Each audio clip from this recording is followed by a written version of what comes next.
Dans une banlieue chic de Kinshasa, Marco, 24 ans, vivait avec son jeune frère, Daniel, âgé de 19 ans. Marco était l'aîné parfait, responsable, attentionné et toujours prêt à aider.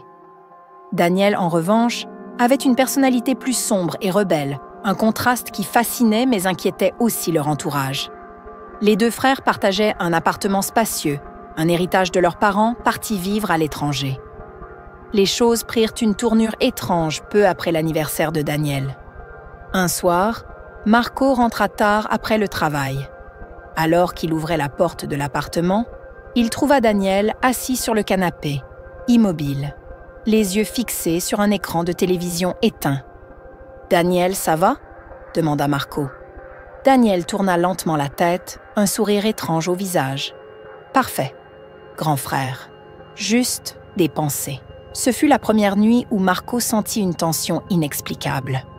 Les semaines suivantes, Marco commença à remarquer des choses étranges chez son frère. Daniel parlait parfois tout seul dans sa chambre, chuchotant des mots incompréhensibles.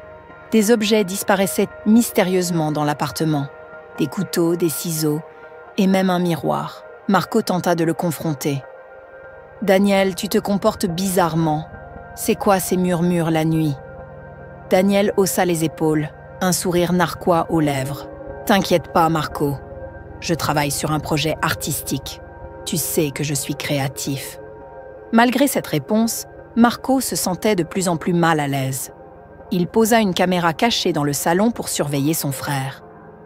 Ce qu'il découvrit fit monter un frisson glacial le long de son échine. Dans les vidéos, Daniel semblait mener une sorte de rituel nocturne. À minuit pile, il sortait un carnet noir et griffonnait frénétiquement des symboles étranges, tout en récitant des phrases en lingala, mélangées à une langue inconnue. Parfois, il regardait directement la caméra, comme s'il savait qu'il était observé. Une nuit, Marco se réveilla en sursaut. Un bruit de grattement venant du couloir. En ouvrant la porte de sa chambre, il vit Daniel debout devant le miroir du salon, une bougie allumée à ses pieds. Il parlait à son reflet. Mais ce qui terrifia Marco, c'était que le reflet ne reproduisait pas les mouvements de Daniel. « Daniel !» cria Marco.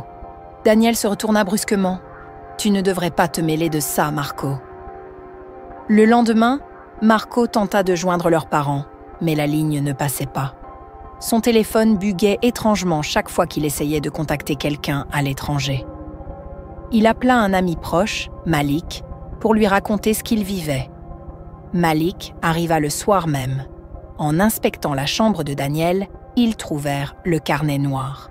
À l'intérieur, des croquis effrayants montrèrent des figures humaines sans visage, des ombres massives et une silhouette qui ressemblait étrangement à Marco, allongé sur un lit, les yeux clos.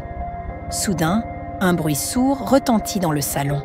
En s'y rendant, ils trouvèrent Daniel debout, une hache à la main. « Vous n'auriez pas dû fouiller », dit-il d'une voix grave, presque inhumaine. Marco et Malik réussirent à se barricader dans la chambre, mais Daniel frappait la porte avec une violence incroyable. « Vous ne comprenez rien !» hurlait-il. « Ce n'est pas moi, c'est... lui !»« Qui, lui ?» cria Marco en retour paniqué. Les coups s'arrêtèrent. Quand ils ouvrirent la porte, Daniel n'était plus là. Le silence était encore plus terrifiant que ses cris.